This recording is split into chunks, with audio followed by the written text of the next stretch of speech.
Hello, everyone. Saturday morning coffee with Kendra. I missed you all so much. I cannot believe that it has been a week, even though I did a couple videos on Rumble. It's just not the same.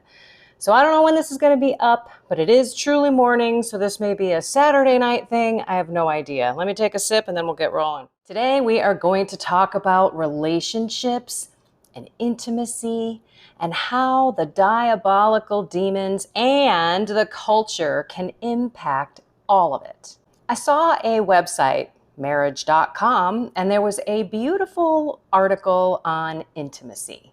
I think that the dictionary doesn't do intimacy justice, and this article did. So it shows 12 ways that we can be intimate. It's not just the marital act, which so many people forget how intimacy is so important to relationships. What is the meaning of intimacy?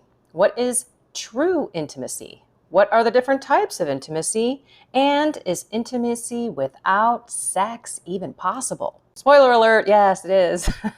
I think this one paragraph is good, then I'll go through the 12, highlighting them. The concept of intimacy involves a mutually consensual relationship where two individuals reciprocate intimate moments of feelings of trust, emotional, and physical closeness towards each other. So I'm just going to do the highlights of the 12 different types of intimacy, and then you guys can go check it out on your own because we got more important things to dive into today.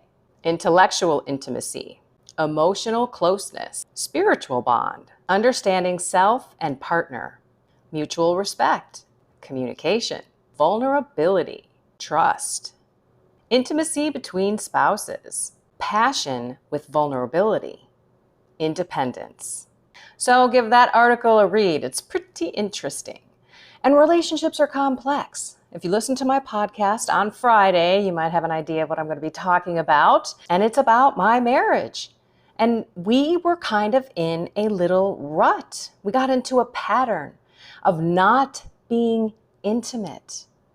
And in all those ways in that article, it was really hitting me.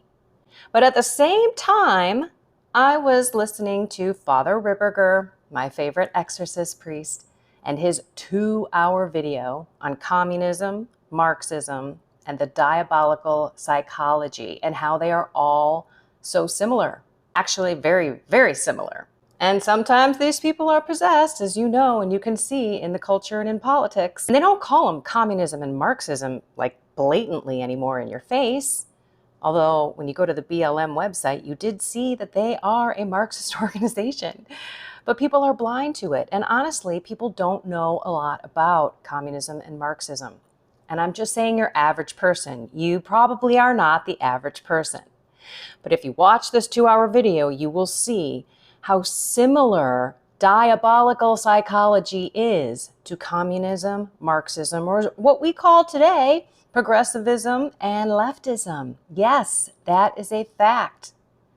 You gotta watch the video, but I'm going to pull certain spots out and highlight them for you in this video as you reflect on what is going on in your life. It's going to be focused mostly on relationships and how we can be attacked by the culture and by demons, but there are going to be some other highlights around temptations, the lies, and the things that we believe that evil and the culture tell us. So as I was reflecting on this Father Ripperger video and my own marriage, I realized, wait a minute, I think I'm falling for it here. I think that I am not actually paying attention to this rut that I am in. And I'll just give you one little section here. The good stuff will be in the Soul, Mind, and Body membership group. If you want to join, just click the join button below. Let's just talk about us building a home. And it seems every time we have a discussion about a decision, it gets to the point where he's saying something, I'm hearing something else, he's trying to interpret then my reaction, and he's blowing it out of proportion because I'm not really saying what he's thinking. We are not communicating. We are not listening to each other, and we are not stopping and pausing and praying. In that 12 list of intimacy categories is communication. And that's so important in a relationship, and being vulnerable. As I was listening and reflecting to the diabolical and the cultural ways, hey, it's all about me, myself, and I, and my own reality, and I'll just go on my emotions and my feelings, and I will do whatever my feelings and emotions tell me to do right now because life is short and I just want to be happy. Like, hello. When we don't pay attention and we're not realizing what's going on, and I'm guilty of this, which is why I'm sharing it with you, we go into autopilot. And then when you let that continue in a relationship, when you start to take that intimacy and put more gap between just communication, let alone those other 11, it is not going to be good for that relationship, especially in a marriage. So I started realizing, wait a minute, I'm just sitting here thinking, yeah, this is fine. We'll get through this. I don't need to talk about it. I'll just keep doing my thing. He'll keep doing his thing. And that is exactly what the demons want from me. And that is exactly what the culture wants from me, because they do not support a loving marriage between a woman and a man and a good, solid Christian family. You see it out there, right? Isn't the right-wing extremist Christians the ones that we should be afraid of? Aren't they the number one security issue to the United States of America? Moving on. It was at that moment when I said, oh no, you're not going to win this one. I was almost so complacent to this that I didn't even realize it was happening. This is why God puts things in our way. And I'm going to show you how do the demons and the culture get into your mind and your viewpoints and your relationships. Again, we're going to try to focus on relationships, but it seeps into everything. This is again from Father Ripperger's 2-hour video. The link is down below. I encourage everyone to watch it over and over and over again because it's tough. It's not the easiest thing to listen to. My husband goes, oh my gosh, can you pick anyone more monotone? And I'm sorry, Father Ripperger, I've listened to this 2 times for sure, 2.5, maybe 3. And I need to go back and listen more and take more notes and apply it to my life. I'm trying to pull out some gems for you. A little easier to digest and maybe a little more entertaining, I don't know. But that's not the role of Father Ripperger. He is an exorcist priest, so it's serious, serious stuff. And this man is talking from a very educated brain of his. He has studied communism and Marxism. He is obviously studied all about the diabolical, has worked with demons and exorcised them. He knows exactly how they work. It's amazing to basically look at what's happening now. And Marxism and communism can be called progressivism, leftism, socialism. Of course they changed the name. That's what they do. There is a likeness to the diabolical and the cultural things that are going on that impact us and the attacks on us as humans. So demons have control of our emotions, of our memories, and of course, our bodies, which include the brain. They can have access to our imagination. They can trigger a memory.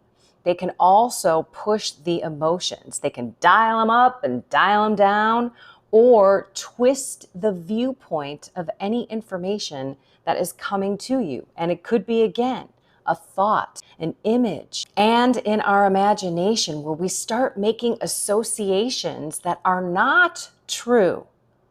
Not true. The father of lies we are dealing with here, people. Let's keep our eyes wide open as we listen and apply this to our lives, because we are constantly being lied to. And the communists, the Marxists, the progressives, the leftists are doing the same thing. So it's coming at us in the culture, and it is coming at us in the spiritual war. So what do I mean by like they're manipulating the association? Well, reality is reality.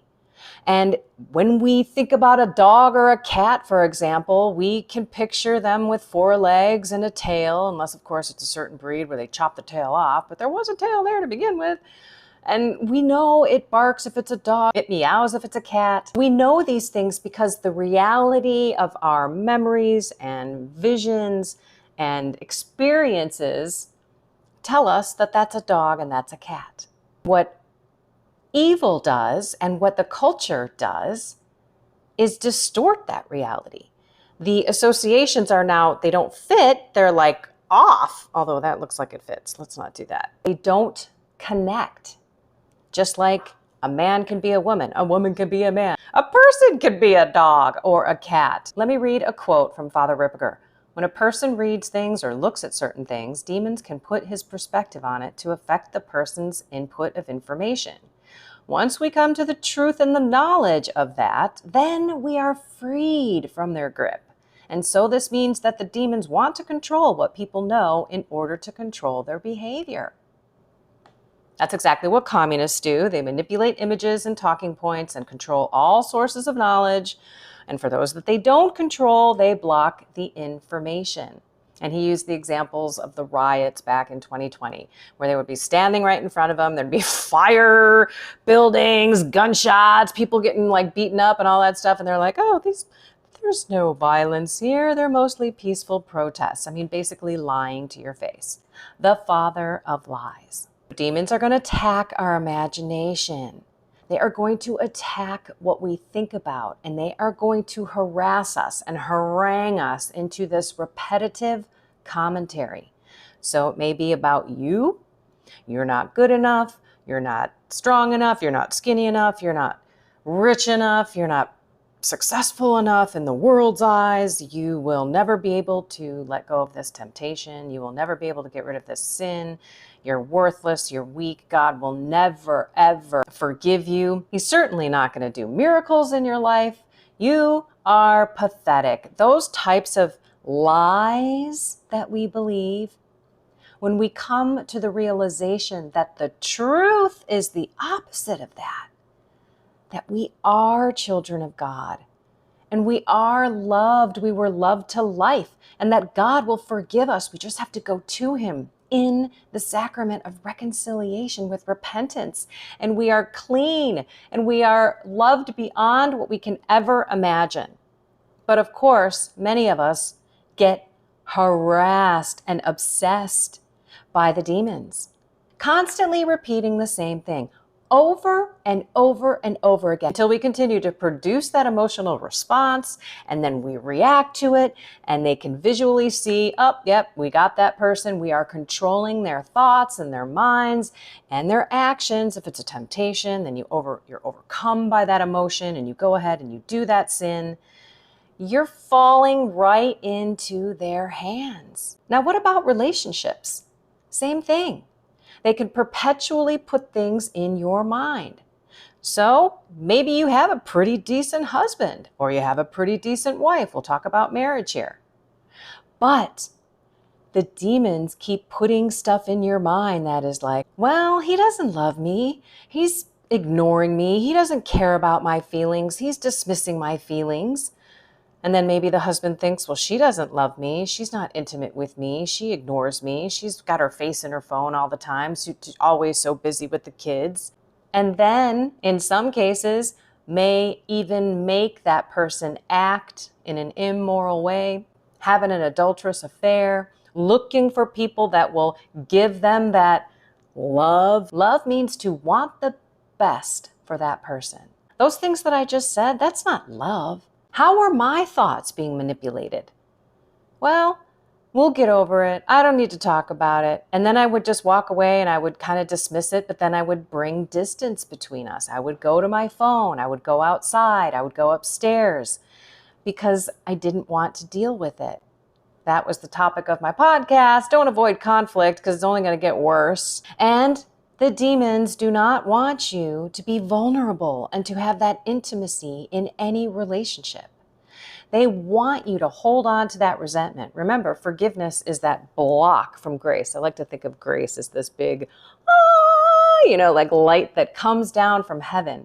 When we are in a state of grace, meaning when we don't have mortal sin on our souls, go to reconciliation, confession. But when we don't have mortal sin on our souls, we receive grace. But when we have that resentment against our brother and sister, right, all the time in the Bible, if we don't forgive, God won't forgive us, and we don't want that, well, we got to let that go. And the lies of that situation, of that relationship with the person, is also something that we need to reflect on.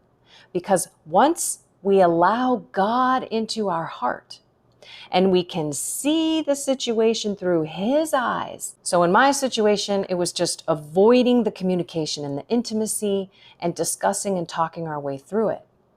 But you may have a situation where there's betrayal and really hurt feelings, physically, emotionally, spiritually. And when you look back, there's pain in every way that I just described. So how do you get past that?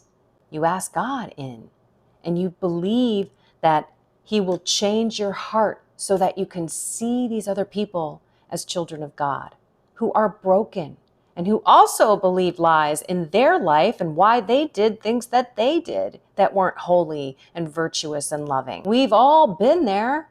We've all made mistakes in relationships. So why is it that we cannot forgive the other person? People don't do things, if they have the heart of God, that are so horrific to hurt a person.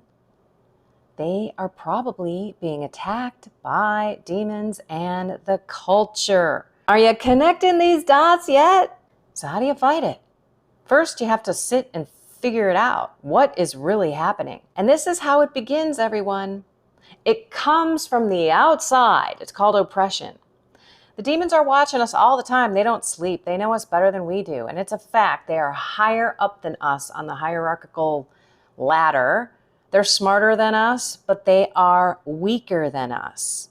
And their weakness is in their sin. That is, again, why we need to go to confession. Man, how many times have I mentioned that already? So, they are weak in their sin, and they make us think that they are so much stronger than us. They lie. Just like the leftists, communists, Marxists, progressivists, whatever we want to call them, they make themselves seem like they are so many, but they are not. Just like that cartoon movie, The Grasshoppers, there's only a few grasshoppers and the whole ant army, they're trying to rule and control. And they said, boy, if any of them figure out that, if they just got together and worked together, we're doomed. And that is exactly what's happening right now. There is such a small percentage of people that believe in the ideology that is being pushed by the left. And yes, I am sorry, this is a little political. And boy, I sure hope I don't get some sort of STRIKE, because I just got back on here. I will tell you that I'm going to do more videos that expose things on Rumble. So I put my Rumble account down below in the YouTube video so that you can also subscribe over there, because I don't want to lose you people on the God side of the house, right? Soul, mind, and body. Let's just try to stay connected that way. So they come from the outside because they see us worrying about things, obsessing about things, and they know that we are not trusting in God's plan. So we've opened the door for them to come in. And then they start wreaking havoc on our mind and our memories and our emotions. And that is why I say we cannot be emotional people. We cannot allow our feelings to drive our thoughts, our words, our deeds. We need to capture every thought, like St. Paul says, and make it Christ-like, make it be obedient to Christ, not Satan. And then when the attacks come and you know that you're being attacked, when you don't have clarity about a situation, when your emotions are all over the place, you need to fight by ignoring those impulses. How do you do that? You stop, you pause, you pray, you deliver those spirits. Get yourself this book, people. Go to Sensus Traditionis, give him the money directly, not Amazon. And then do anything you can to distract yourself, to think about something else. That is how it works. And the more that you ignore and the more that you distract yourself and fight, the more tired they're going to be. But in the beginning, it's going to be quite a battle, so be prepared. If you have a temptation, distract yourself. Deliver the spirits. Do something even physical. Remember, like left-handed loops, or write with the wrong hand. I'm a lefty, so this is my right hand. Write with the wrong hand and try to do something that makes your mind focus on something. That is being present. Remember, we live 95% of our day in a subconscious state of mind. We do things automatically. So pay attention to how many times you get attacked by that constant obsessive thought. My husband doesn't love me. You're not good enough. You're never going to get married. You're never going to have a kid. God won't forgive you. You're worthless. You won't amount to anything. You're not at all a spiritual, holy person. Who are you kidding? You'll never beat this addiction. You'll never repair that relationship. You're never going to lose that weight. You'll never be educated enough. You'll never be able to love yourself and your neighbor. Oh yeah, that whole prayer thing, it ain't going to work for you. Lies, lies, lies by the father of lies. And the freedom comes from the truth and the knowledge of those lies. So if it's a relationship and you keep hearing, don't reach out, I'm not going to talk to that person until they apologize to me, or that person doesn't love me. Look at all the things that he or she does or doesn't do for me. Our relationship will never be the same. We will never have that same intimacy. Blah, blah, blah, blah, blah. That is exactly the opposite of what you need to do. So I will tell you, I walked up to my husband, like leaned down on this chair, looked at him like in his face. We were outside. I got so close and I just said, you know what, honey? I love you so much. And then I kissed him. Just a little kiss. But when I had that little kiss, I realized how long it had been since we had had like these little kisses. And he says, what's going on with us? And that's when it started. I mean, it just takes something just so tiny like that to melt a heart or to, bust through something. It wasn't a big deal, but I hadn't done that because there was maybe a bit of, well, why should I do that? I didn't do anything wrong. It's not my fault that he took my words out of context and thought I was throwing a fit, when all I said was, I just want to make note that I'm pretty much not getting any of my things in this house. That's how I said it, but I didn't laugh. This is how I said it. Well, I just want it known that I'm pretty much not getting anything that I want in this house. And then there was like a long pause and there was like weird tension. We're outside again, like I said, on the deck, probably about 10 minutes. And then I break the ice and I start talking about something else, because if I didn't, it would have been a silent night for the rest of the night. Because again, my husband is a conflict avoider. Me, not so much. Thank you, God, for having that in me, because we probably wouldn't talk to each other for days, which does nothing for a relationship, because guess what happens then? You're being obsessed to say, well, he should come to me and apologize. I didn't do anything. Or you're saying she started it. She's the one that had the fit. I'm going to wait. No, that's Satan driving a wedge between you when you should be communicating in a vulnerable way. Now I'm going to go over to the soul, mind, and body and tell you a couple of other things that I also talked with my husband about after that what is wrong with us question. If you want more too much information, as we call TMI, or real vulnerable conversation, that's where it happens. In the Soul, Mind, and Body group, click join below, $4.99 a month. Otherwise, I will see you next time. Find something more with God, soul, mind, and body, and have a blessed and inspired day. I finally found something